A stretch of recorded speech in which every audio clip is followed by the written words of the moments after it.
Welcome back to another This Week in Warframe. This is going to be for the week of October 1st through October 8th, and we have so many things to go over. But first, let's start with a freebie for y'all. So we're going to go to the market here. We're going to go to redeem code, and for entering code, we're typing in hacksmith-bot.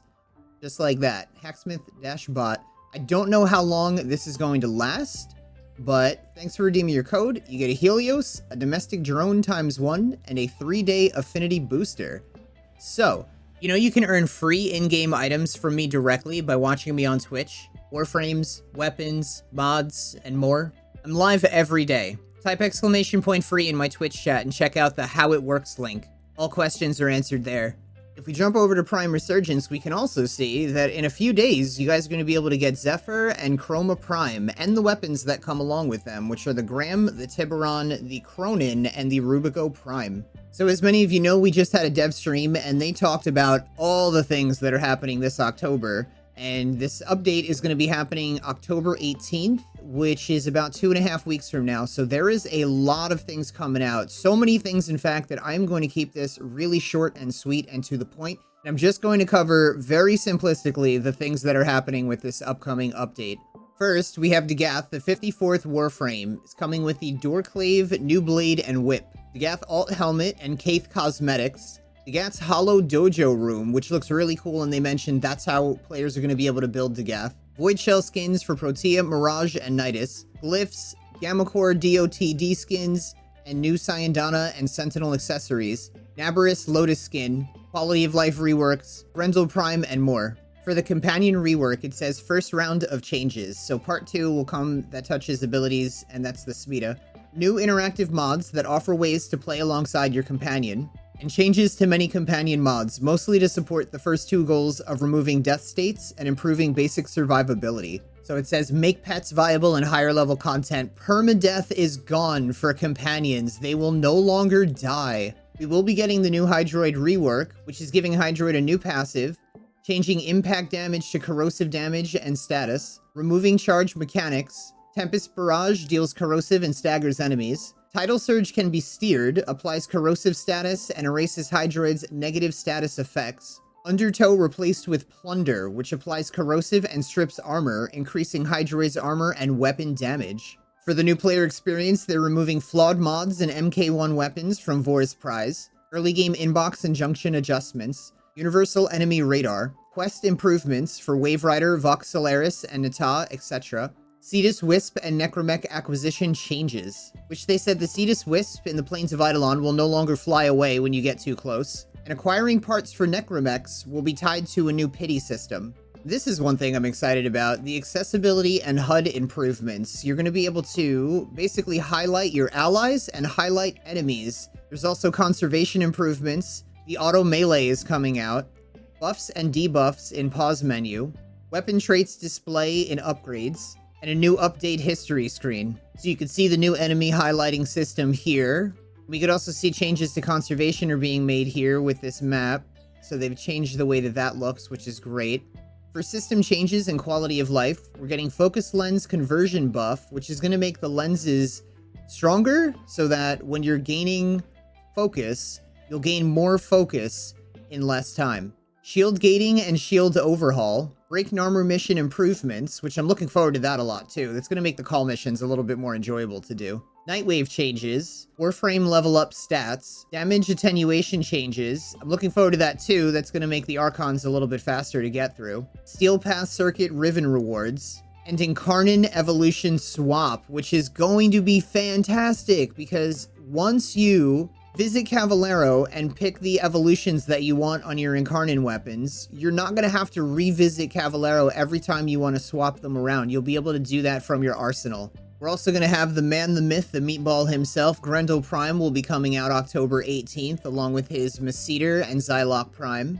And this is a really huge step we've all been waiting for. This is for cross-save clans. As it says here, should you opt in, you can invite players from other platforms, which is great. I cannot wait to get cross-play clans going. They did mention that other behind-the-scenes code is being added with Dagath to help us move closer to cross-save launch later this year. Knights of Nabarus will be here October 4th, 11 a.m. to November 1st, 11 a.m. Daughter returns with Warframe's annual Knights of Nabarus event. Here's a look at just some of the rewards that are coming. The Gamma Core Day of the Deadskin 2, Gamma Core Day of the Deadskin, 4 new glyphs, which you guys can see here. The Bat-inspired cosmetic, which is also entering the market. That's pretty cool looking. And last but not least, we have the Nabarus Lotus, available forever for those who know where to find her. If you've never missed a call mission before, this week call is on Earth, and he's got Deathless, Helion Kills, Rescue Ostrons, Scavenge Damage Thumper, Smash Pazul Axums, and Zap Beacons Good. Also, Chipper, this week, we're looking at an Amber Archon Shard, which means that if we go to our Archon hunt for the week, we have a Crimson Archon Shard, and it's with a Mar. We have a mobile defense, a disruption, and the hunt is a showdown, as per always. So, reminder to stop by Maru, get your weekly Ayatan treasure hunt in.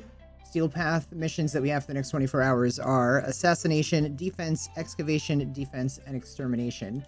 As far as invasions goes, this might be the only thing notable, is Snipetron Vandal Barrel versus a Carrick Wraith Blueprint. Everything else, I do not believe. Yeah, we're good on everything else. The sortie today was a Sabotage, Mobile Defense, and an Assassination. You still have 16 hours left to accomplish that. As far as Nightwave goes, we're looking at convert 10 Riven Slivers into a Riven mod, kill the Exploiter Orb, complete an Isolation Vault bounty mission in the Cambion Drift on Deimos, kill 500 enemies, complete 3 capture missions, kill 500 enemies with an Arc Gun, fully socket 3 Ayatan sculptures, visit a featured dojo, kill 150 enemies with Viral, which I believe was yesterday's daily, and today's daily is kill 10 enemies with finishers. For the credit offerings this week with, what's her name, Nora, we have, really, where'd they go? Corrosive Projection, Aura, EMP Aura, Deadeye, Rifle Lamp, Infested Impotence, and Shield Disruption. Of all of these, you can see Corrosive Projection I'm kind of pretty stocked up on. This one will sell in trade chat probably better than everything else. You could still sell some Deadeyes, some Rifle Lamps if you wanted to, but Corrosive is the best thing to get for this week. And Power of 3 with Avara, Atlas has Rumbled, Prism Guard with Mirage, Focused Acceleration for the Tetra, Purifying Flames with Ember, and Recharge Barrier with Volt. This week in the circuit for Steel Path, we have the Lex Incarnon, Magister, Boltor, Bronco, and Ceramic Dagger. And if we check the normal circuit for this week, we're looking at Excalibur, Trinity, and Ember. Prethus this week has Longbow Sharpshot today for 20 Pathos Clamps. Have a Melee Riven mod for 15 Pathos Clamps. Companion Weapon Riven mod for 20 Pathos Clamps. A Shotgun Riven mod for 15 Pathos Clamps. The usual 5,000 Kuva for 10 Pathos Clamps. A Forma Blueprint for 10 Pathos Clamps. Archimedes and Yanta this week. Make sure you guys stop by and grab your Void Flume Pinion if you haven't done that already. And also your 35,000 Kuva for 5 Void Plume Pinions. Attaching this week in Steel Path Honors, we're looking at the usual Veiled Riven Cipher and a Rifle Riven mod for 75 Steel Essence. And everybody's favorite traffic cone today is having himself a Tenant Firax with 40% Radiation, Tenant Grigori with 47% Magnetic, that's not bad, 30% Toxin Livia, pass on that, 26% Toxin Exec, pass on that, and Tenant Agendas, hold 33%, pass on that. Paladino this week at Iron Wake, reminder to get your Riven mod with 10 Riven Slivers. Also doing so will unlock the, which didn't pop up. Okay, that's supposed to be a thing we do, but here's another one. Melee Riven mod, very nice. Also, for 5 Riven Slivers, you get 150,000 credits, and for 10 Riven Slivers, you're getting another 35,000 Kuva. There it is. Riven challenge completed.